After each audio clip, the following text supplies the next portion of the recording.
Unloaded and clear. This is the 1 year review of the TS2 Blue. I've had this for a little over a year. Been shooting it for a little over a year, but I've only posted a video of it 10, 11 months ago. So I shot it a little before I actually made the video on it to see if I was actually gonna like it. I wanted to see what the big hype was over this competition pistol. Needless to say, it did not let me down. It did everything that I wanted to do. The only gripe that I still have with this, and I'm going to change it out, is the mag release. The mag release protrudes out a little too far, and it does dig into your hand when under recoil. You can feel it a little bit when you present the pistol out, and it does tend to dig into your palm just ever so slightly, just enough in order to make it feel very uncomfortable after a huge amount of rounds. So you won't really start feeling it. This is just in my opinion. You won't really start feeling it dig into your hand excessively bad until around that second or third magazine.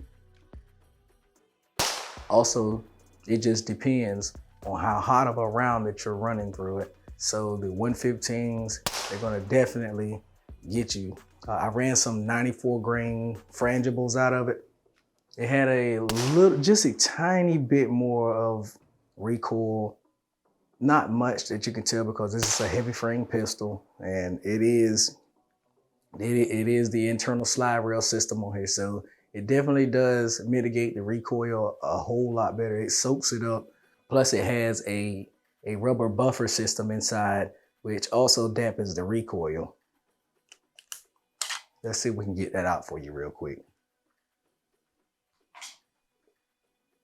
YouTube doesn't want me to show this, so I probably won't show the whole thing.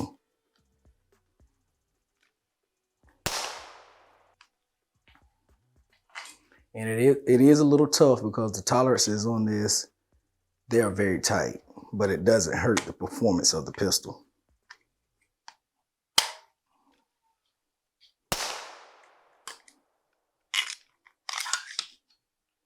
So as you'll be able to see, we'll use this camera. There is a buffer system right here, which helps mitigate the recoil. Not just the regular Glocks, they have just the metal piece here that stops it, keeps it locked in. As far as under the recoil, it keeps it locked in there. So this rubber buffer system does help. Now, putting that inside some rifles, you know you're gonna have a little bit of issues. I had an AK that did that, and it wasn't too kind. This frame sits in very nice inside of your hands.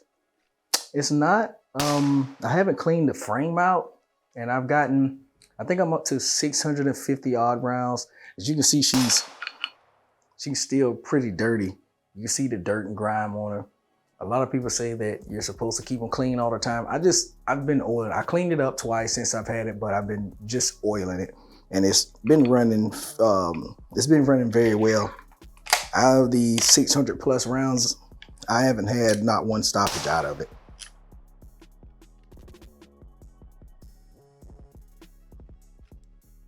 I think I'm around 650 rounds, if I'm not mistaken.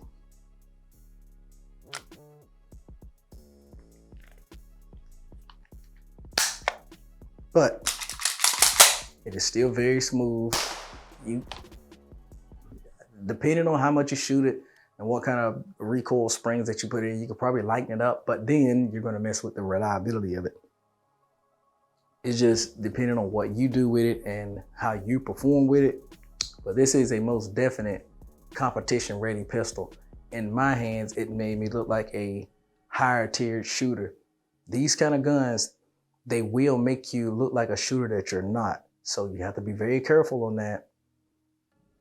As far as thinking you're gonna move from this pistol onto another platform and thinking you're gonna perform the same, you're not. Due to the light trigger and the long sight radius, this thing will make you look like a better shooter than what you are. You can hit fast reloads on it. The only gripe that I have about it is user error. So you'll see something lurking around here in a minute, is if you try to reload too fast and you don't get your hand out of the way, you could potentially catch that pinky. But that is user error because it did get me and it felt like it snapped my finger. Moving up to the trigger, still feel the same about it. One of the best triggers that I have ever shot, next to the 1911s, the Beretta 92XI. This has both of those. The ones that I've shot, it definitely has beat them out.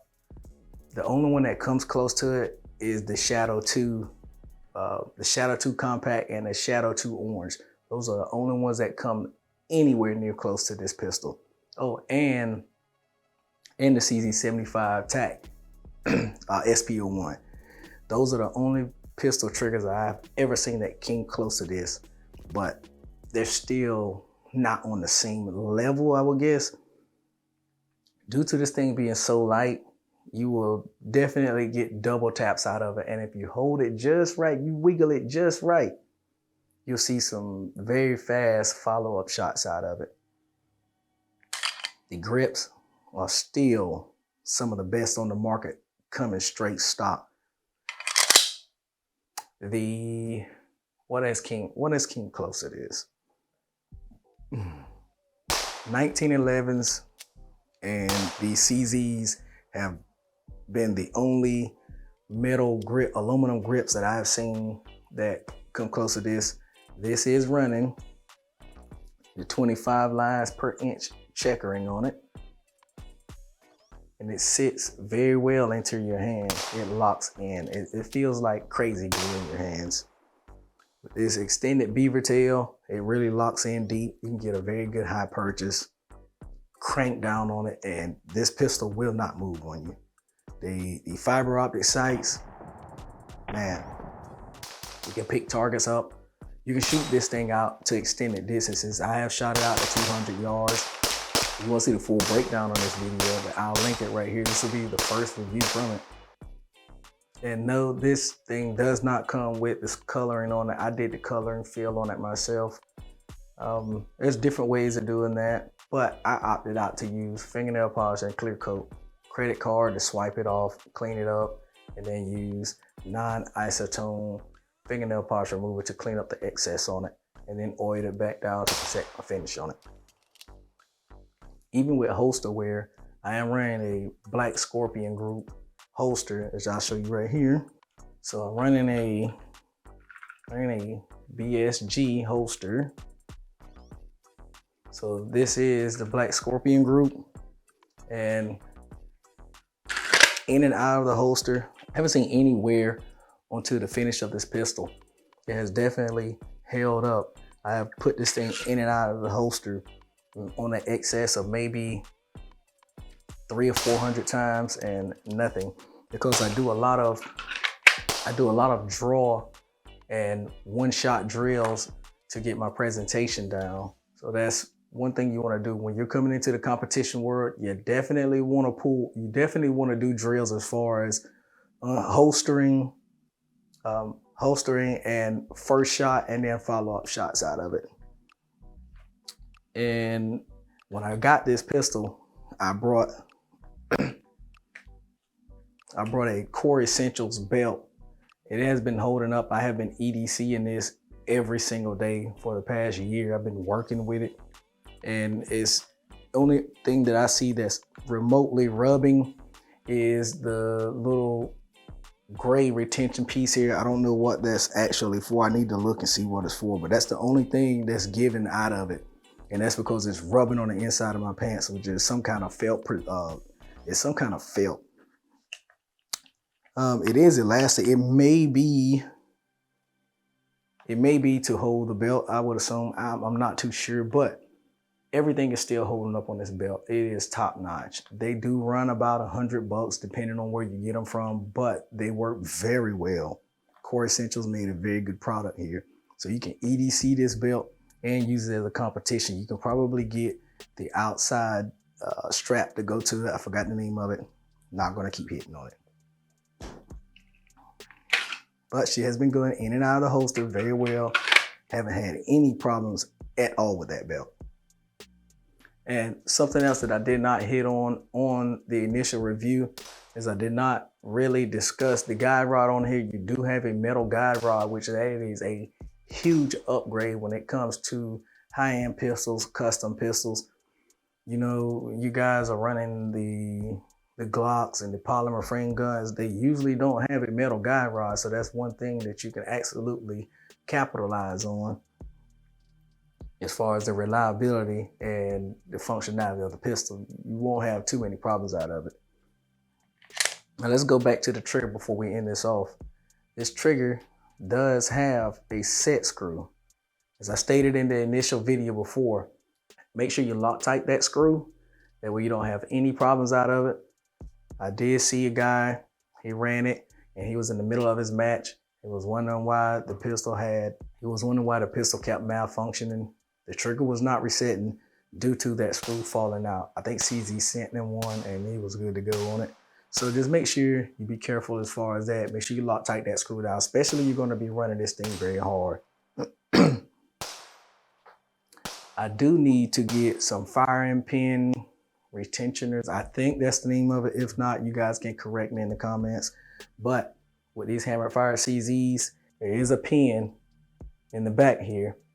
I don't know how many rounds you can get out of it, but they do pop. So just make sure you have some extra pins there to go into this. I keep extra of everything anyway. These are tools, they're gonna pop, they're gonna go down, and sometimes I don't care how much you pay for something, you're gonna have a malfunction and something's gonna break on if you run them long enough or hard enough. Now let's go back to this trigger. When I do this, I don't know if I ghosted it or not last time. So there it is. There's a tiny bit of play. And here's your reset.